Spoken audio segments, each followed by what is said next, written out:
কেমন হচ্ছে, এটা ইচ্ছে আছে একটু দেখি, একটু মানে টাইমটাকে একটু গোছাই, কিভাবে কি ইয়ে করবো। আগে তো যেমন রাত্রেবেলায় লাইভ করতাম, কিন্তু এখন সেটা করা সম্ভব হয় না, কারণ অনেক আর্লি মর্নিং আমাকে উঠতে হয়, ইয়ে করতে হয়। তো দেখছি ইয়ে করা যায়। এইরকম ভাবে যদি আমরা আইডি গুলোকে বা পেজ গুলোকে গ্রো করাতে পারি, তাহলে ফেসবুকে তোমাদের সময় দেওয়াটা সার্থক হবে।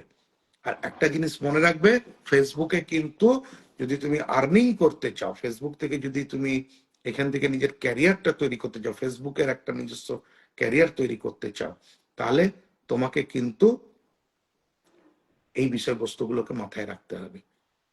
ফার্স্ট তোমাকে লোভটা ছাড়তে হবে, ঠিক আছে? ওই স্টারের জন্য, ফলোয়ার্সের জন্য ঘন্টার পর ঘন্টা ধরে লক্ষ্যভ্রষ্ট হয়ে ওই পাগলের মতন কমেন্ট করে যাওয়া, ওইসব করে কোনো লাভ নেই, ঠিক আছে? নিজের কন্টেন্টের দিকে ধ্যান দাও, নিজের কন্টেন্টটাকে তুমি ওইখানে এনগেজমেন্টটাকে বাড়াও, ঠিক আছে? ভালো কন্টেন্ট দাও, ভালো ইয়ে দাও। এরপরে কন্টেন্ট কিরকম ভাবে দেবে, কিভাবে করবে, কোন সময়ে করবে, এগুলো নিয়ে পরবর্তী লাইভ গুলোতে ডিটেলস আলোচনা করব, ঠিক আছে? একদিনে সমস্ত বললে হবে না, ঠিক আছে? তো পরের যে লাইভ, বিউটি সরকারের পরের লাইভ কালকে যদি লাইভ করে বা এ করে, তখন কিভাবে কিভাবে করবে একটা টাইম তোমাকে সেট করতে হবে, যে আমি এই টাইমে, তবু কিছু ফলোয়ার্স থাকবে তোমার ওই টাইমে তোমার এর জন্য অপেক্ষা করবে। যেমন আমাদের বিউটির একটা প্রবলেম হয়, যেটা বিউটির সাথে আমি কথা বলেছিলাম, যে লাইভের টাইমিংটা, মানে অনেক সময় হয় কি, ধরো আমি 5টার সময় লাইভ করছি, হ্যাঁ, তো অনেকে থাকে তোমার লাইভটা দেখে, তোমার লাইভটা যদি পছন্দ হলো, তো সে প্রতিদিন তোমার লাইভটাতে অ্যাটেন্ড করার জন্য 5টার সময় তোমার প্রোফাইলে চলে আসবে, দিয়ে দেখবে তুমি লাইভটা দেখবে শুরু করনি, 5টা 10-এ এলো, দেখবে তুমি শুরু করনি, 5টা 15-তে এলো, দেখবে তুমি শুরু করনি, 5:30 এলো, দেখবে তুমি শুরু করনি। তখন তাহলে মধ্যে দিদিভাই আজকে লাইভ করবে না। তখন সে করলো কি, সেখান থেকে বেরিয়ে আবার ফেসবুক ঘাঁটতে ঘাঁটতে অন্য একটা কোনো লাইভ পেলো, সেখানে গিয়ে সে এনগেজ হয়ে গেল। আর তুমি, সে শুরু করলো 5টা 35-এ লাইভ, তাহলে বিউটি সরকার একটা রেগুলার একজন অডিয়েন্সকে কিন্তু হারালো। এই কনসিস্টেন্সিটা এই কারণে দরকার।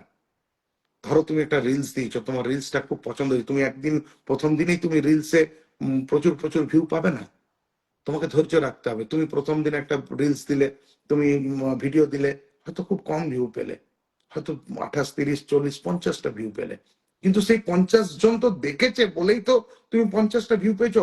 50টা ভিউকে কম মনে করো না, 50জন লোককে তুমি ইমপ্রেস করতে পেরেছো তোমার কন্টেন্টটা দিয়ে। এইরকম পজিটিভ চিন্তা ভাবনা রাখো, যে আমি 50টা মানুষকে ইমপ্রেস করতে পেরেছি।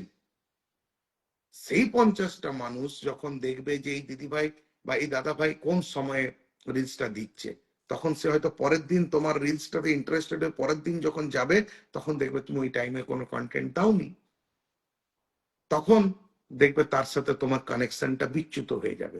সেই জন্য কনসিস্টেন্সিটা খুব প্রয়োজন ফেসবুকে। এই বিষয়গুলোকে একটু মাথাতে রাখতে হবে। যেটা আমি বলছি, বলাটা সহজ, করাটা একটু কঠিন হয়, সবসময় হয় না, কিন্তু সেটা যারা মেনটেন করতে পারে তারা এগিয়ে যাচ্ছে, তারা সাকসেস হচ্ছে। প্রত্যেকের যেন দেখতে পাই যে একটা পোস্ট দেওয়ার সাথে সাথে 1K, 1.5K, 2K, 2.5K এরকম রিয়াকশন যেন পড়ে, তাহলে জানবে যে সেদিন তুমি তোমার মানে সাকসেস হয়েছো, তুমি সেদিন তোমার মানে তোমার রিচ পজিশন স্ট্রং হয়েছে। তো এইগুলো অনেক কিছু বিষয়বস্তু আছে আলোচনা করার, অনেক কিছু আছে, ঠিক আছে? মানে আমি এখন গোটা রাত বসে তোমাদের সাথে ডিসকাস করতে পারি, কিন্তু বিষয়টা হচ্ছে অত কিছু একসাথে ডিসকাস করলে মাথাতে থাকবে না। একটু একটু একটু করে করো, আমিও দেখছি কতটা